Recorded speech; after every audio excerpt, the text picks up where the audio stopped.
오늘 함께 읽은 하나님의 말씀을 통해서 주의 뜻을 나누도록 하겠습니다. 수년 전에 저는 어떤 목사님과의 대화 속에서 무심코 이런 얘기를 들은 적이 있었어요. 천국은 개념이지 진짜로 죽으면 어떤 특별한 장소로 가는 것이 아니라는 말이었어요. 물론 그분은 저랑 신학이 다르기 때문에 어느 정도는 그런 것을 생각하고는 있었지만 천국에 대한 개념이 이렇게 다른가? 라고 제가 그때 아연 실생할 수밖에 없었습니다.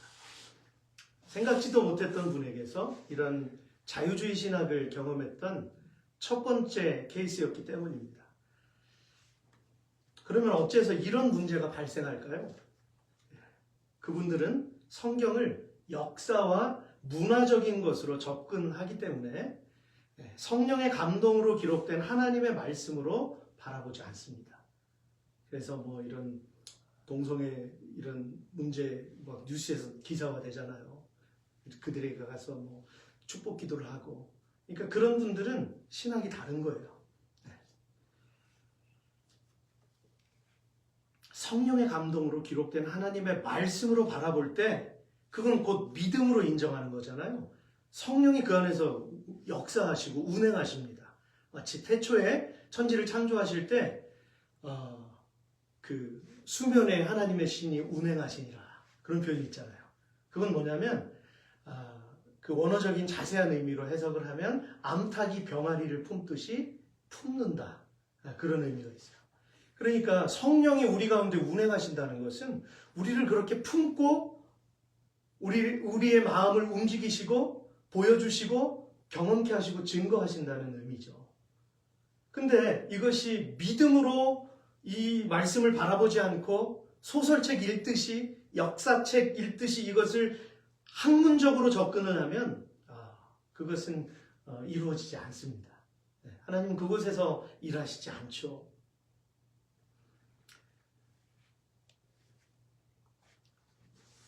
문제가 심각해지는데요.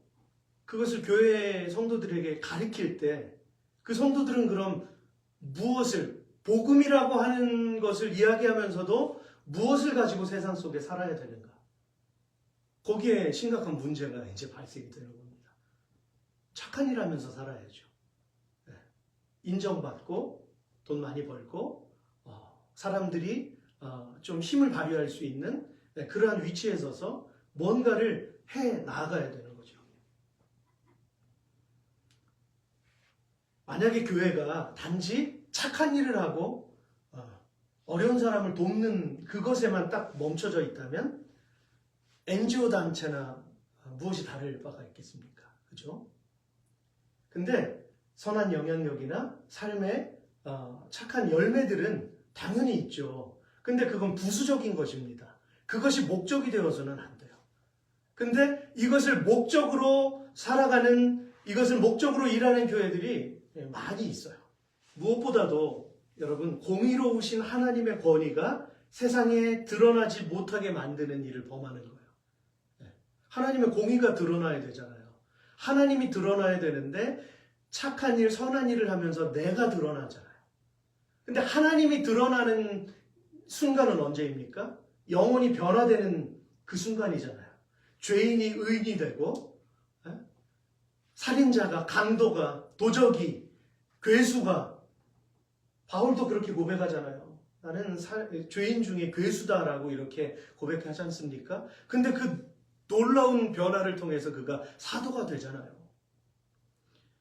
영혼의 변화가 일어나는 일들이 교회 안에 넘쳐나는 것이 바로 하나님의 공의가 드러나는 것이고 하나님이 일하시는 증거입니다.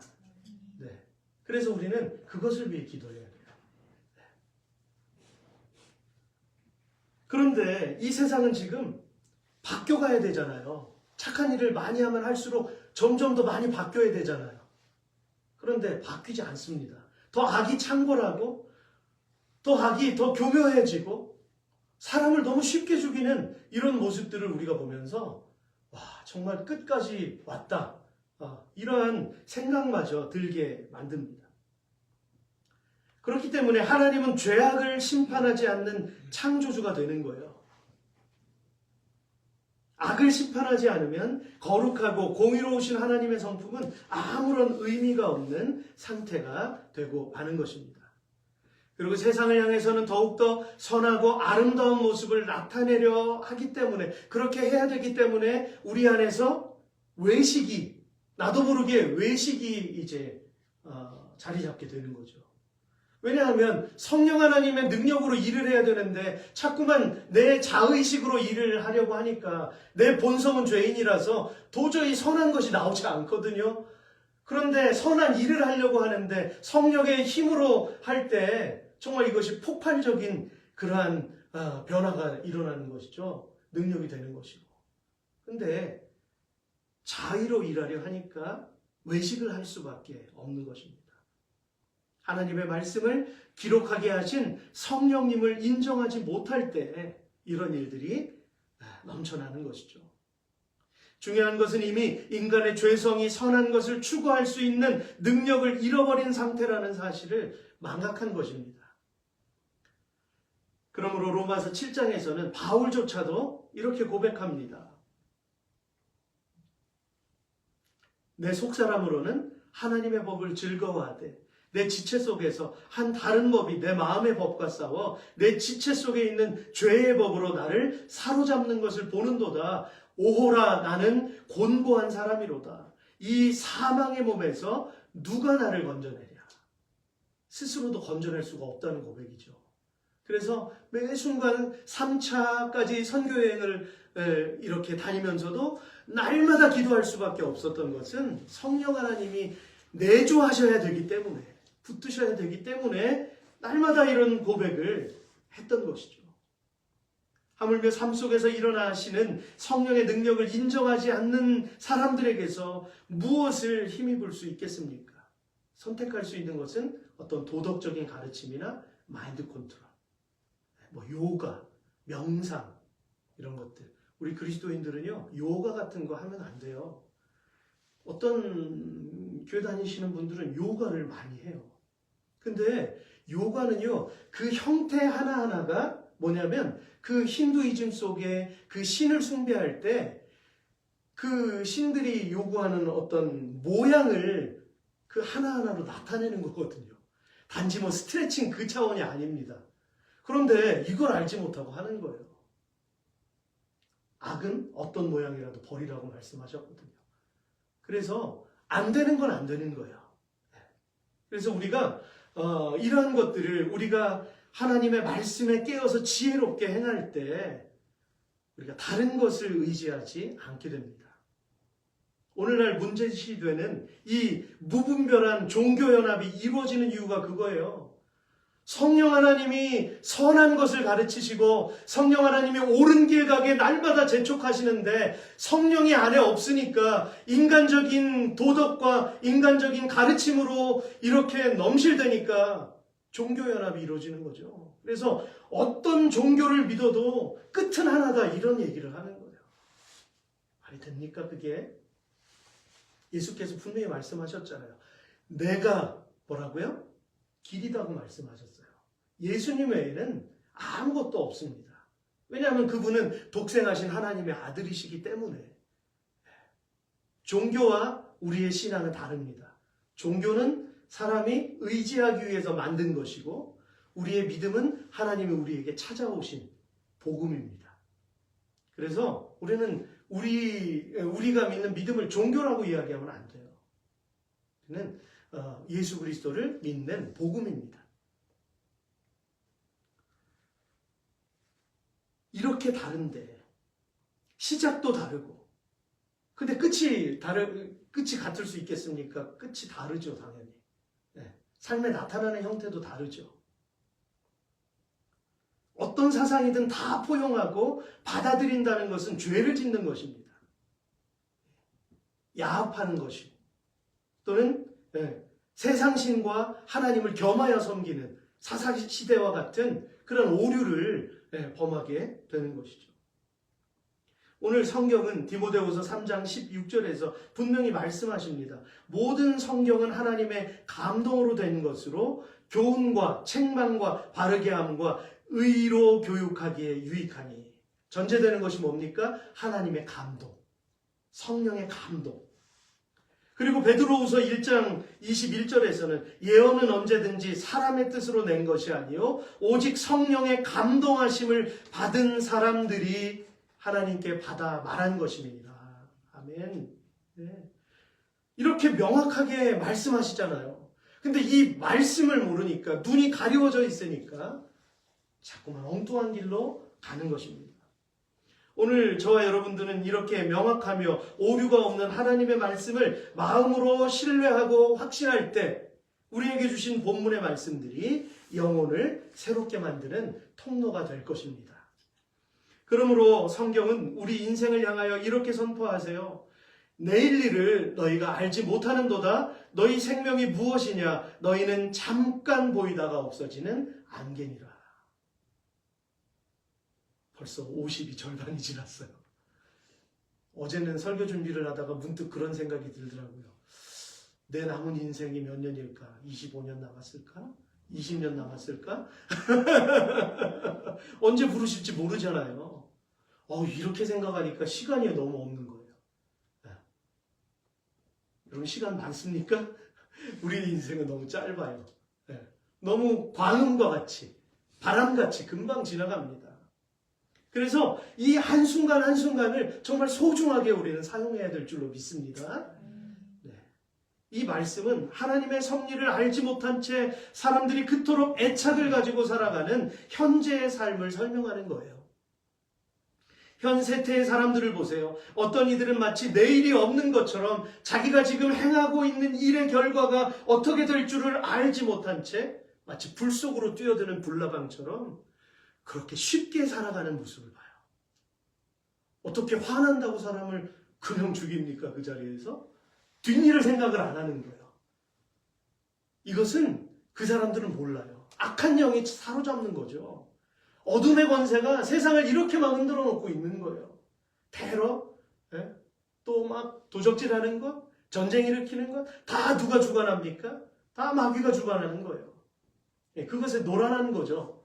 우리 인생은. 하나님을 알지 못하는 세상은 그것에 조종당하고 있는 것입니다. 역사가 그걸 증거하잖아요.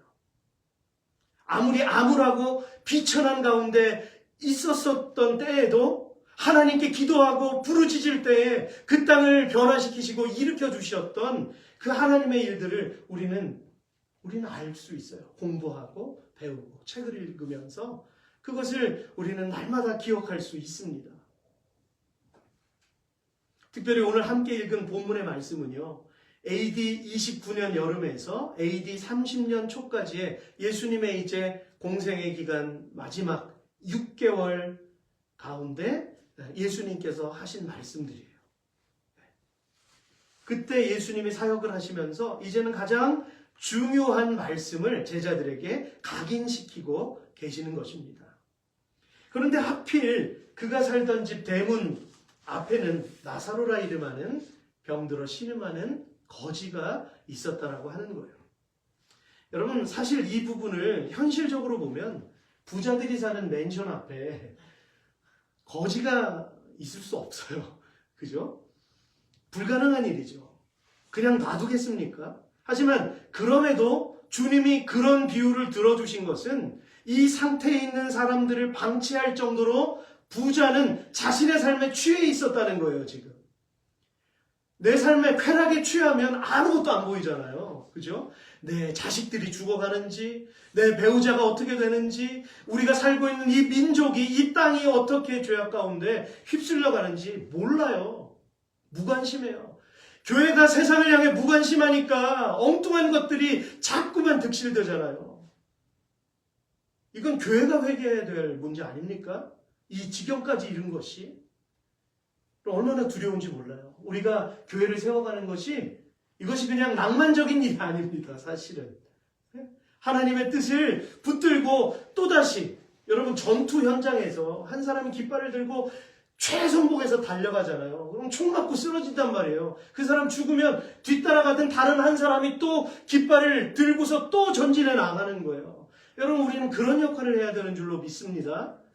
네, 그렇게 하나님의 말씀을 사모하고 복음이 무엇인지를 우리가 사수해야 사람들이 자꾸만 듣지 않으려고 하는 것, 그것이 정말 중요한 건데 그걸 우리는 들을 수 있는 귀가 되어야 할 줄로 믿습니다. 그리고 나사로가 그 집을 벗어나지 못한 이유가 있는데 바로 부자의 상에서 버려진 음식물을 통해서라도 배를 채우기 위함이었습니다. 보세요. 개들이 와서 그의 상처를 핥을 정도로 고통스러운 삶을 살았다는 거예요. 개들이 핥을 정도면 온몸이 고름투성이고 썩고 이렇게 무너지는 그러한 살갗을 가지고 있었다는 것 아니겠습니까? 세월이 지나고 이 두 사람은 역시 죽음을 맞이했습니다. 거지 나사로는 죽어서 천사들에게 받들려 아브라함의 품에 안겼고요. 부자는 죽어서 음부에 던져졌습니다. 자, 오늘 본문을 표면적으로만 살펴보면 그들이 각각 왜 그런 상태가 됐는지를 추측할 수는 없어요. 그러나 바리새인들이 예수님으로부터 이 비유를 들을 때는 굉장히 큰 충격과 모욕감을 가질 수밖에 없는 예화예요. 왠 줄 아세요? 당시의 부자에 대한 인식은 하나님께 축복을 받은 존재들이라는 거예요. 그리고 병들어서 신음하는 사람들은 죄인들이에요. 죄를 지었기 때문에 저렇게 못난 모습으로 살아간다고 손가락질 받았던 것이 그 당시의 병자들이었습니다. 그러니까 문둥병자들이 지나가면 돌 들어서 던지고 막 그랬잖아요. 근데 예수님은 어떻게 하셨어요? 오히려 그들에게 더 가까이 가셔서 그들을 일으키시고 그들을 만지셨어요. 그러니까 정말 중요한 것이 무엇인지를 이 바리새인들은 모르고 살았다는 거예요. 외식에 치우쳐서 종교적인 습관에 치우쳐서 교회 생활을 한 거라는 사실이에요. 부자가 음부에 떨어졌다는 건 상상도 할 수 없는 결과죠. 그리고 반대로 거지요 병자였던 나사로는 하나님께 버림받았는데 도저히 율법을 지킬 수 없는 자였기 때문에 당연히 천국에 갈 수가 없죠. 근데 천국에 간 거예요. 그리고 굳이 예수님께서 왜 아브라함의 품에 안겼다라는 표현을 쓰셨을까요? 들어라.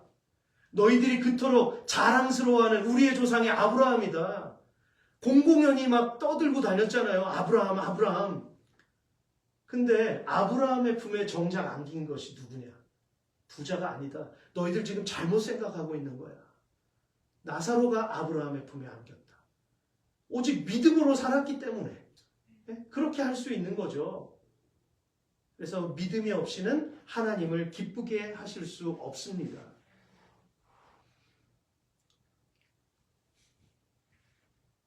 선민사상. 교회 안에 어쩌면 우리도 선민사상을 가지고 있을지 몰라요. 교회 안 다니는 사람들을 낮게 보는 것. 그런 말도 많아요. 교회 문턱이 너무 높다. 교회 가면 잘 입고 잘 먹고 정말 사람들이 인정하는 직업을 갖고 그런 분들이 많잖아요. 그러니까 교회 문이 높다 하고 옷이 없거나 또 때로는 정말 한 끼를 걱정하는 이런 사람들이 어디로 내몰리겠습니까? 어디에 갈 수 있겠습니까? 교회 가서 위로함을 받아야 되는데, 그죠? 제가 그 사역했던 그 교회에서, 한국의 어떤 교회에서 전도를 열심히 하는 교회였는데, 한 구역이 거지들을 전도해 왔어요. 그래서 중앙에 앉을 수는 없으니까 한쪽에 이렇게 한 무리가 앉았어요. 그들을 전도한 분도 대단하죠. 굉장한 거예요. 여러분, 그게 있을 수 있는 일이에요? 저 지금 만들어낸 얘기 아닙니다. 네. 그때가 그 IMF 때 막 이 길거리로 막 내몰리고 막 했던 금모으기라고. 근데 그때 교회는 막 성장했어요. 막 복음, 오직 복음이에요. 그러니까 막 길 가던 사람들도 막 붙잡아서 오고 막 강권하여 채우는 그런 곳이었거든요. 그게 아직도 각인이 되어 있어요. 거지를 예배의 자리에 참여시켰던 교회. 저는 그 목사님을 존경합니다. 때로는 오해를 받고 때로는 이상한 루머도 막 가지고 있었기도 했지만 그분의 그 진 면목을 제가 알기 때문에 제가 쉽게 판단하지 않습니다. 여러분, 예수님이 그렇게 하셨다는 거예요. 그리고 나사로가 아브라함의 품에 그렇게 안겼다라고 하는 것입니다. 그러므로 이 비유를 통해 주님이 깨뜨리려고 하셨던 것은요, 바리새인들의 잘못된 구원 인식, 나사로와 같은 비루한 사람이라 할지라도 하나님의 자녀로 구원을 받을 수 있다라는 말씀인 것입니다. 그러므로 천국은 인간의 공로로는 절대로 갈 수 없는 곳임을 확인할 수 있습니다. 공로로는 절대로 못 갑니다. 그래서 오히려 어쩌면 어린아이들, 주일학교 학생들이 부르는 단순한 찬양, 단순한 복음, 그것이 우리에게 새겨져야 할 줄로 믿습니다. 천국에 갈 수 있는 티켓은 오직 믿음입니다. 자, 그럼 예수님께서는 본문을 통해서 천국과 지옥을 어떻게 말씀하십니까? 먼저 부자가 들어간 음부라는 장소, 어떤 곳인지 살펴보겠습니다. 22절과 23절과 24절입니다.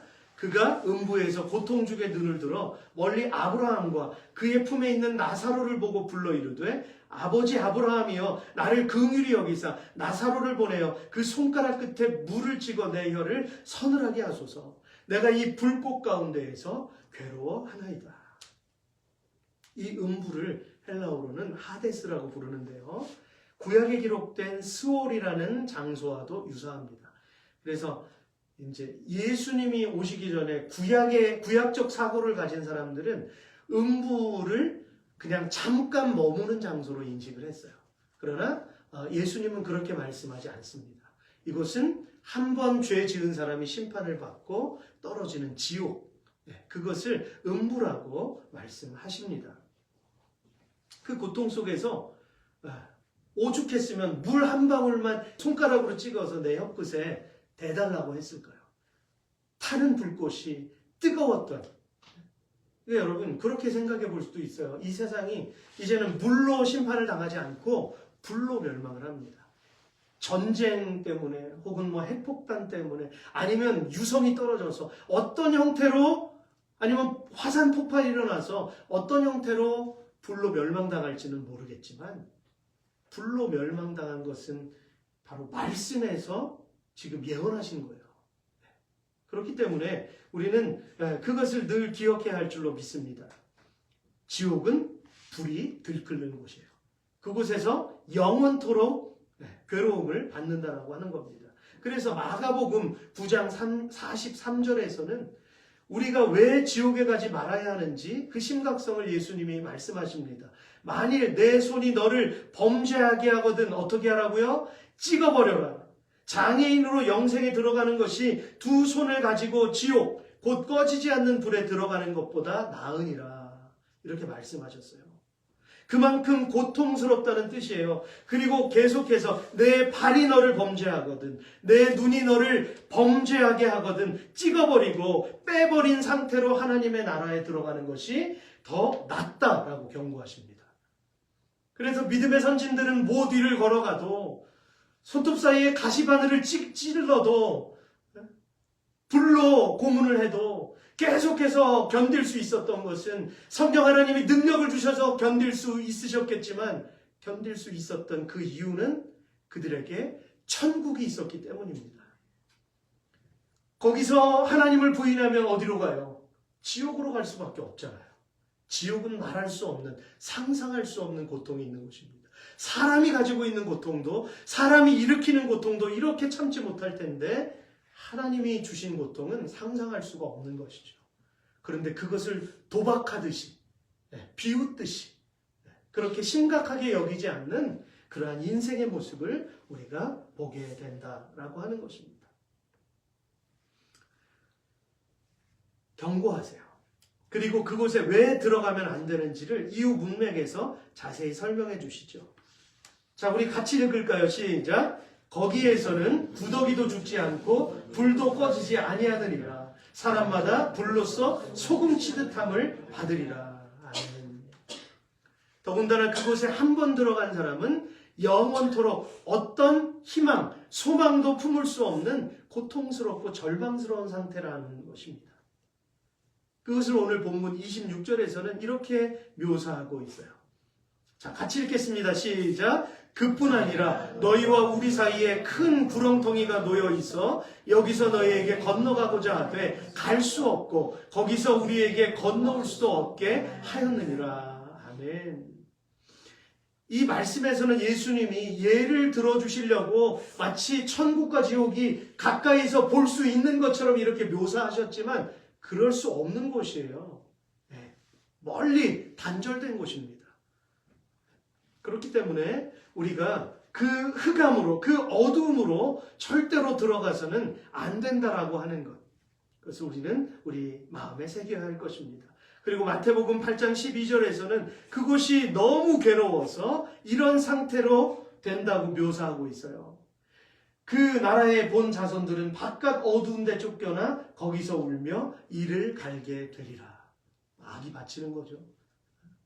누군가를 욕하고 막 저주하고 지옥에서 막 끓는 곳에서 그렇게 괴로워할 수밖에 없다라고 하는 것입니다. 그러니 우리는 주신 삶을 어떤 자세로 살아가야만 할까요? 오늘 여러분에게 주시는 도전입니다. 우리가 앞으로 어떻게 살아가야 할까? 이제 두 번째로 천국입니다. 현실에서는 예수님을 믿는 사람들조차도 자신의 인생에 대해서 많은 후회와 아쉬움을 가지고 살아갑니다. 그러나 다시 되돌릴 수 없는 불완전한 삶이 우리의 현실이기 때문에 다가올 미래에 대한 희망을 거는 수밖에 없겠죠. 그래서 저마다 다 희망을 갖잖아요. 우리 가정에 대한, 내 직장에 대한, 내 자녀에 대한 소망을 가지고 살아가잖아요. 그러나 여러분, 그 소망대로 그 뜻대로 되어지는 것이 인생이라면, 내 뜻대로 모든 것이 이루어지는 것이 인생이라면, 그럼 우리가 굳이 천국을 소망하겠습니까? 이 세상이 좋사오니, 여기가 좋사오니, 베드로처럼 그렇게 할 수 있겠죠. 그러나 우리가 고통일 때, 우리가 고난 속에 걸을 때, 그 가운데 주님 주신 천국의 소망이 있기 때문에 우리가 이 인생을 힘겹다 하더라도 이기며 살아가는 것입니다. 나사로가 그랬어요. 하지만 오늘 25절에서 변화된 그의 모습을 한번 볼까요? 아브라함이 이르되 예 너는 살았을 때 좋은 것을 받았고 나사로는 고난을 받았으니 이것을 기억하라. 이제 그는 여기서 위로를 받고 너는 괴로움을 받느니라. 나사로는 위로를 받았어요. 그의 공로로 천국에 갔을까요? 아니잖아요. 그의 믿음으로 간 겁니다. 정말 다른 사람들이 업수이 여기고 손가락질하는 그러한 처참한 현실 속에서도 쓰레기통을 뒤지는 그러한 상황 속에서도 하나님을 믿는 믿음을 그가 붙잡았다는 거예요. 물론 여기에서는 직설적으로 복음에 대한 십자가를 예수님이 거기서 드러내시지는 않았어요. 하지만 전체적인 하나님의 말씀을 종합해서 우리가 바라보면 그 가운데 십자가, 그 가운데 믿음이 있다라고 하는 것 우리는 분명히 알 수 있죠. 즉 나사로는 위로함을 받는 영화로운 상태에 놓여 있다는 것입니다. 제가 며칠 전에 갑자기 3년 전에 갑자기 돌아가신 저 어머님이 보고 싶었어요. 이 나이에 엄마 보고 싶어. 그래서 다행히 요즘은 이 테크놀로지가 있기 때문에 찍어놓은 영상들이 있잖아요. 그래서 그 영상을 잠깐 제가 보면서 어머니 천국에서 잘 계시죠? 이렇게 혼잣말로 중얼거렸습니다. 제가 장례 때에도 눈물을 흘렸지만 절망스러운 눈물이 아니었어요.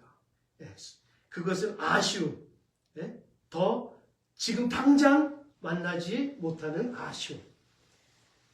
그러나 천국에서 다시 만날 것을 알기 때문에 오늘 우리는 슬퍼하지 않습니다. 그렇잖아요. 여러분보다 앞서가신 분도 계시고 또 앞으로 가실 분들도 계시고. 그런데 우리가 천국이 있기 때문에 우리는 절망하지 않습니다. 요한계시록 21장 3절과 4절에서 천국을 이렇게 묘사하고 있습니다. 자, 같이 읽겠습니다. 시작. 내가 들으니 보좌에서 큰 음성이 나서 이르되 보라 하나님의 장막이 사람들과 함께 있음에 하나님이 그들과 함께 계시리니 그들은 하나님의 백성이 되고 하나님은 친히 그들과 함께 계셔서 모든 눈물을 그 눈에서 닦아주시니 다시는 사망이 없고 애통하는 것이나 곡하는 것이나 아픈 것이 다시 있지 아니하리니 처음 것들이 다 지나갔음이로라. 아멘. 이렇게 처음 것들이 다 지나갔기 때문에 성경은 그 상태를 바로 새하늘과 새 땅이라고 말씀하세요. 우리 인생의 천국이 얼마나 중요합니까? 부자는 살아있는 동안 이곳이 천국일세라고 즐겼지만 그는 죽었습니다. 죽고 나니 깨어보니 지옥의 구덩이 속에서 너무나 큰 충격을 받았어요. 그래서 그는 아브라함에게 간청하지 않습니까? 아버지여 구하오니 나사로를 내 아버지 집에 보내소서. 내 형제 5이 있으니 그들에게 증언하게 하여 그들이 이 고통받는 곳에 오지 않게 하소서. 이렇게 막 간구를 합니다. 그러나 아브라함은 어떻게 거절합니까? 모세와 선지자들이 있으니 그들에게 들을 것이다. 근데 인간은 악하잖아요. 아니요. 제가 생각할 때는 듣지 않을 것 같아요. 그러니까 저 나사로 다시 살려가지고 보내주세요. 이렇게 얘기하는 거지 않습니까? 여러분 안 되죠. 갈 수 없다. 단언합니다. 성경은 단언하고 있어요. 모세와 선지자 같은 하나님의 음성을 들었던 사람들의 말도 듣지 않았는데 하물며 기적을 체험한 사람이 가더라도 절대로 돌이키지 않을 것이다. 이렇게 이야기합니다. 인간은 얼마나 제한적이고 또 연약한 존재입니까? 사람들은 아직 달에 가보지 못했어요. 그렇게 과학을 자랑하면서도 달에 가서 여행을 하거나 아직도 살지 못했습니다. 그런데 우리가 속해 있는 이 은하계와 같은 광대한 우주가 여러 개가 모여서 다시 이 은하계들이 수개가 모여서 은하 그룹을 이루고 있대요. 더 큰 우주가 또 있답니다. 여러분 근데 이렇게 큰 우주를 만드신 하나님을 우리가 이해할 수 있겠습니까? 우리는 점도 아니에요. 먼지도 아니에요. 그런데 하나님께서 당신의 형상으로 만드셨다는 그 한 가지 이유 때문에 우리를 놓지 않으신다는 거예요. 이게 얼마나 큰 은혜고 이게 얼마나 큰 기적입니까? 근데 이것을 만홀히 여기고 이것을 감사히 여기지 않는 것이 우리에게 너무나 큰 죄악이라는 거예요. 그래서 우리는 이 천국과 지옥, 이 존재가, 이 현실성이, 이 사실이 있기 때문에 우리는 복음을 전해야 된다는 거예요. 내 가족들을 위해서 우리는 내게 주신 이 기회를 놓치지 말아야 됩니다. 끈질기게 죽을 때까지 하더라도 그 결과는 누구 몫입니까? 하나님의 몫이잖아요. 저희 외할머니가, 전 어렸을 때 할머니랑 살았어요. 그래서 할머니가 사시는 모습을 옆에서 다 봤거든요. 할머니 곰방대를 가지고 있었어요. 곰방대가 뭔지 아세요? 거기다가 담배 이렇게 털어놔가지고, 옛날 분들 담배, 진짜 옛날 얘기가 안 돼. 맨날 담배 마시고, 네. 그런 분이었어요. 부엌에다가 소금 막 뿌리고, 네? 부뚜막에다 뿌리고, 막 사랑방에도 뿌리고, 네? 굿하고 이런 분이었어요. 유독 저희 어머님만 예수를 믿었어요. 멀리 서울로 상경해가지고 혼자 직장 생활하면서 예수를 믿기 시작하셨어요. 그리고 주일학교 반사, 집사, 권사 막 계속 이렇게 섬기면서 인생을 사셨거든요. 어머니가 끈질기게 기도했어요. 가정을 위해서. 이 할머니가 예수를 믿었어요. 담배는 못 끊었어요. 성경책과 담배를 가지고 다니셨는데 구원 받았어요. 제가 그걸 왜 확신했냐면 그렇게 사모하고 이 교회 예배당 가는 거, 예배하는 거를 그렇게 기다리고 즐거워하셨거든요. 그리고 제가 군대에서 말년휴가 나오면서 할머니 돌아가셔서 이제 찾아가 뵀더니 그 시신을 제가 딱 봤을 거 아니에요. 염하기 전에 너무나 평온한 모습. 아, 할머님 천국 가셨구나. 제가 그걸 마음으로 깊이 이렇게 느낄 수 있었거든요. 여러분 그렇습니다. 끈질기게 기도하는 게 중요해요. 포기하지 마세요. 아멘? 네, 포기하지 마세요. 하나님께서 우리를 끝까지 붙드실 줄로 믿습니다. 이사야서 65장 17절부터 18절을 보면은요, 이미 천국에 대해서 이미 이사야가 예언을 하고 있다라고 하는 것을 우리가 볼 수 있는데요. 같이 읽겠습니다. 시작. 보라, 내가 새하늘과 새 땅을 창조하나니 이전 것은 기억되거나 마음에 생각나지 아니할 것이라. 너희는 내가 창조하는 것으로 말미암아 영원히 기뻐하며 즐거워할지니라. 보라, 내가 예루살렘을 즐거운 성으로 창조하며 그 백성을 기쁨으로 삼고 아멘.